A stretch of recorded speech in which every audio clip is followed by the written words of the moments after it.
بسم اللہ الرحمن الرحیم۔ حضرت ابراہیم علیہ السلام اور تعمیر بیت اللہ، اس سے پہلے ویڈیو میں کچھ تفصیل گزر گیا، کچھ تفصیل باقی بھی ہے۔ فرمایا کہ ابراہیم علیہ السلام نے بیت اللہ کی تعمیر فرمائی، یہ کوئی معمولی واقعہ نہیں ہے بلکہ تاریخ انسانیت کا اور تاریخ ادیان کا عظیم الشان واقعہ ہے۔ عبادت گاہوں کی تاریخ میں اس سے زیادہ عظیم الشان واقعہ کوئی اور نہیں ہو سکتا، اس لیے کہ یہ اللہ کا گھر تعمیر کیا جا رہا تھا۔ اس واقعہ میں بے شمار تفصیلات تھیں، مثلا یہ کہ پتھر کہاں سے لائے گئے، گارا کہاں سے جمع کیا گیا، کون پتھر اٹھا رہا تھا، کون چنائی کر رہا تھا، کتنی بلندی پر تعمیر کیا گیا، کتنی لمبائی اور کتنی چوڑائی تھی، کتنا وقت اس تعمیر پر لگا، کتنا روپیہ اس پر خرچ ہوا، یہ ساری تفصیلات تھیں۔ لیکن قرآن کریم نے ان تفصیلات میں سے کوئی تفصیل ذکر نہیں فرمائی، بس اس واقعہ کی طرف اشارہ کیا گیا کہ ابراہیم علیہ السلام بیت اللہ کی تعمیر کر رہے تھے۔ اس کے بعد یہ بیان فرمایا کہ جس وقت ابراہیم علیہ السلام بیت اللہ کی تعمیر کر رہے تھے، اس وقت ان کی زبان مبارک پر کیا دعائیں تھیں، وہ کیا الفاظ کہہ رہے تھے، اللہ تبارک و تعالیٰ سے کیا مناجات کر رہے تھے۔ اس سے معلوم ہوا کہ وہ سارا عمل ایک طرف، اور اس عمل کے ساتھ جو اللہ تبارک و تعالیٰ کے ساتھ تعلق قائم کرنے والی دعائیں زبان مبارک پر تھیں، وہ ایک طرف۔ اللہ جل شانہ کو سارے عمل کے مقابلے میں ابراہیم علیہ السلام کی دعائیں اتنی پسند آئیں کہ اس کو قیامت تک کے لیے قرآن کا حصہ بنا دیا۔ چنانچہ فرمایا کہ جب وہ بیت اللہ کی تعمیر کر رہے تھے تو زبان مبارک پر یہ دعا تھی، ربنا تقبل منا انک انت السمیع العلیم، اے ہمارے پروردگار، ہم سے اس خدمت کو اپنی فضل و کرم سے اپنی بارگاہ میں شرف قبولیت عطا فرما، بلا شبہ آپ بہت سننے والے اور بہت جاننے والے ہیں۔ جو بات اللہ رب العزت کو پسند آئی، جو ادا اللہ تبارک و تعالیٰ کو پسند آئی، وہ یہ کہ کام تو اتنا عظیم و شان انجام دے رہے ہیں کہ اس روئے زمین پر اللہ تبارک و تعالیٰ کی طرف منسوب پہلا اور آخری گھر تعمیر کر رہے ہیں، جو قیامت تک کے لیے ساری انسانیت کے واسطے ایک مقناطیس بننے والا ہے، جس کی طرف لوگ کھینچ کر جانے والے ہیں، وہاں پر عبادتیں کرنے والے ہیں۔ وہ بیت اللہ کہ جس کی بنیادیں نامعلوم ہو چکی تھی، وہ بیت اللہ جس کی تعمیر ختم ہو چکی تھی،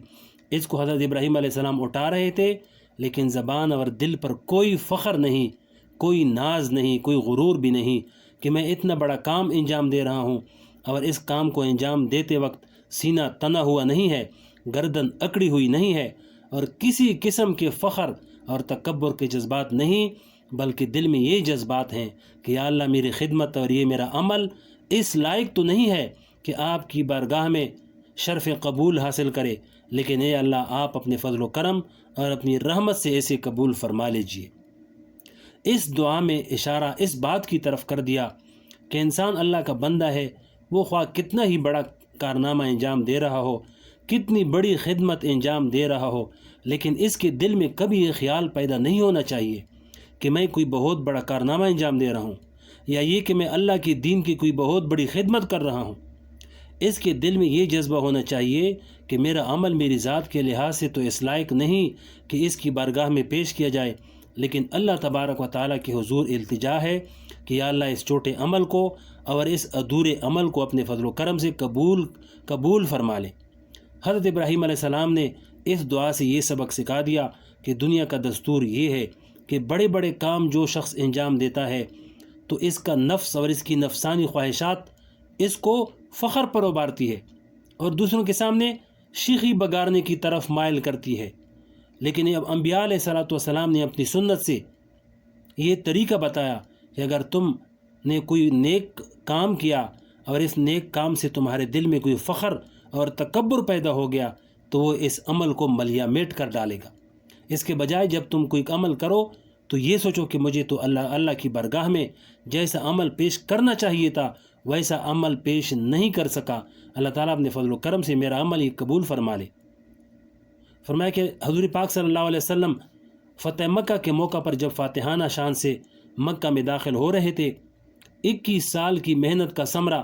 مکہ مکرمہ کی فتح کی صورت میں سامنے آ رہا تھا۔ اس مکہ میں فاتحانہ شان سے داخل ہو رہے تھے، جس میں رہنے والوں نے آپ صلی اللہ علیہ وسلم کو اذیتیں پہنچائی، تکلیفیں دینے میں کوئی کسر نہیں چھوڑی تھی۔ جہاں حضور پاک صلی اللہ علیہ وسلم کے خلاف سازشیں تیار کی گئی تھیں، قتل کے منصوبے بنائے گئے، مسلمانوں کو لا الہ الا اللہ کہنے کی پاداش میں ظلم و ستم کا کوئی دقیقہ نہیں چھوڑا۔ اس موقع پر کوئی اور ہوتا تو اس کو سینہ تھنا ہوا ہوتا، گردن اکڑی ہوئی ہوتی اور وَأَنَا وَلَا غَيْرِي کے نعرے لگاتا ہوا داخل ہوتا، اور مکہ مکرمہ کی گلیاں خون سے لالہزار ہو جاتی۔ لیکن یہ رحمت للعالمین ہے۔ چنانچہ حضرت انس رضی اللہ فرماتے ہیں کہ مجھے وہ منظر آج بھی اس طرح یاد ہے جیسے اس وقت دیکھ رہا ہوں کہ سرکار دو عالم صلی اللہ علیہ وسلم معلّہ کی طرف سے مکہ مکرمہ میں داخل ہو رہے ہیں اور اپنی اونٹنی ناقہ خصوری جس کا نام تھا پر سوار ہیں، اور اونٹنی پر سوار ہونے کی حالت میں گردن جھکی ہوئی ہے، یہاں تک کہ ٹوڑی مبارک سینے سے لگی ہوئی ہے اور آنکھوں سے آنسو جاری ہیں، اور زبان مبارک پر یہ آیت ہے انا فتحنا لک فتحا مبینا، کہ یا اللہ یہ جو کچھ نصرت ہوئی ہے یہ آپ ہی کی طرف سے ہے، میری قوت بازو کا کرشمہ نہیں، یہ آپ کے فضل و کرم سے ہے کہ آپ نے مجھے فاتحانہ شان سے یہاں داخل فرمایا، لہذا آپ فاتح کی شان یہ ہے کہ اس کی گردن تننے کے بجائے جھک جائے اور سینہ مبارک سے لگ جائے۔ انبیاء کرام علیہ السلام کی یہی سنت تھی، اور یہی نبی صلی اللہ علیہ وسلم کی سنت ہے، اور ابراہیم خلیل اللہ کی سنت ہے۔ جب اللہ جل شانہ کسی اچھے عمل کی توفیق عطا فرمائے تو یاد رکھو یہ توفیق بھی اس کی طرف سے ہے۔ اگر عمل کی توفیق نہ ہوتی تو آپ سے یہ کام بن نہیں سکتا تھا، یہ اللہ کا کرم ہے کہ اس نے تمہیں اس خدمت پر لگا دیا۔ ایک شعر لے کے فرمایا کہ منت منہ کے خدمت سلطان ہمیں کنی، منت شناس کے آوارہ بخدمت گذاشتن، کہ یہ احسان کرنے کا موقع نہیں کہ میں نے بڑی نمازیں پڑھ لیں، میں نے بڑے روزے رکھ لیے، میں نے بڑا ذکر کر لیا، میں نے بڑی عبادتیں انجام دے لی، میں نے بڑی خدمت دین انجام دی، میں نے بڑی کتابیں لکھی، میں نے بڑی تقریریں کی، میں نے بڑے فتوے لکھی۔ یہ کوئی فخر کی بات نہیں، ارے یہ اللہ تعالیٰ کا کرم ہے کہ وہ ایک ذرے سے جو چاہے کام لے۔ یہ دعا کرو کہ وہ نیک کام کرنے کی توفیق دے، اور جو کچھ عمل کرنے کی توفیق ہو تو ایک بندے کا کام یہ ہے کہ سب سے پہلے اس پر اللہ کا شکر ادا کرے اور اللہ کے سامنے اس کے قبولیت کی دعا مانگے کہ اے اللہ اس کو اپنے فضل و کرم سے قبول فرما۔ یہ بڑے پست حوصلہ انسان کا کام ہے کہ تھوڑے سے عمل کی توفیق اللہ نے دے دی تو اس پر اترانے لگا، اس کے اوپر فخر و ناز میں مبتلا ہو گیا اور لوگوں کے سامنے تکبر کرنے لگا۔ جیسے عربی زبان کی ایک مثال ہے، صلی الحائق رکعتین وانتظر للوحی، ایک جولاہے نے ایک مرتبہ 2 رکعت نماز پڑھی، نماز پڑھنے کے بعد انتظار میں بیٹھا رہا کہ کب میرے اوپر وحی نازل ہو۔ یہ سمجھ رہا ہے کہ 2 رکعت نماز پڑھنا اتنا عظیم و شان کام ہے کہ مجھے براہ راست نبوت ملنی چاہیے، تو یہ کم ظرف اور کم حوصلہ انسان کا کام ہے۔ ایک بندہ جو اللہ سے ڈرتا ہے اس کا کام یہ ہے کہ وہ ڈرتا رہے، کام بھی کر رہا ہے اور ساتھ ساتھ اللہ سے ڈر بھی رہا ہے کہ یہ کام تو اس کے شان نشان تو نہیں ہے جیسا کہ اس کا حق ہے، لیکن اللہ رب العزت کے دعا کر رہا ہوں کہ اس کو اپنے فضل و کرم سے قبول فرما لے۔ تو سب سے پہلی بات جو اللہ تعالیٰ کو تعمیر کعبہ میں پسند آئی وہ ابراہیم علیہ السلام کی یہ ادا تھی کہ کعبہ تعمیر کر رہے ہیں اور اتنا عظیم و شان کام انجام دے رہے ہیں، لیکن کوئی فخر نہیں، کوئی غرور نہیں، کوئی تکبر نہیں۔ آگے دعا کا دوسرا حصہ عجیب و غریب ہے۔ جب ابراہیم علیہ السلام بیت اللہ تعمیر فرما رہے تھے اس وقت دوسری دعا یہ فرمائی، ربنا وجعلنا مسلمین لک، اے پروردگار ہم دونوں کو یعنی مجھے بھی اور میرے بیٹے اسماعیل علیہ السلام کو مسلمان بنا دیجیے۔ اب یہ عجیب دعا ہے کہ کیا وہ مسلمان نہیں تھے؟ اگر ابراہیم علیہ السلام اس کے بیٹے اسماعیل علیہ السلام مسلمان نہ ہوں تو پھر دنیا میں کون مسلمان ہوگا؟ لیکن دعا یہ فرما رہے ہیں کہ ہمیں مسلمان بنا دیجیے۔ بات اصل میں یہ ہے کہ عربی زبان میں مسلم کے معنی تابعدار، فرمانبردار، جھکنے والا آپ فرما رہے ہیں کہ اے اللہ مجھے میرے بیٹے کو اپنے ہاکے جھکنے والا بنا دیجیے تاکہ میری پوری زندگی اور میرے بیٹے کی زندگی آپ کے تابع فرمان ہو جائے، پوری زندگی آپ کی فرمانبرداری میں گزر جائے،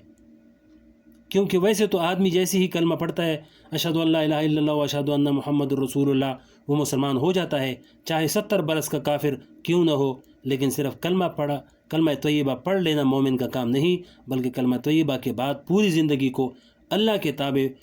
فرمان بنائے، اسلام کے مطابق بنائے، بغیر انسان مکمل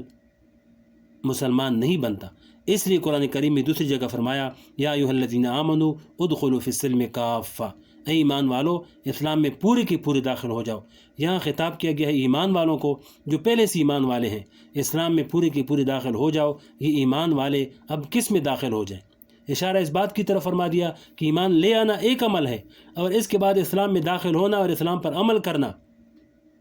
دوسرا عمل ہے۔ اور اسلام کے معنی یہ ہے کہ اپنے وجود کو، اپنی زندگی کو، اپنی نشست و برخاست کو، اپنے فکر و انداز کو اللہ تعالیٰ کے تابع بنانا۔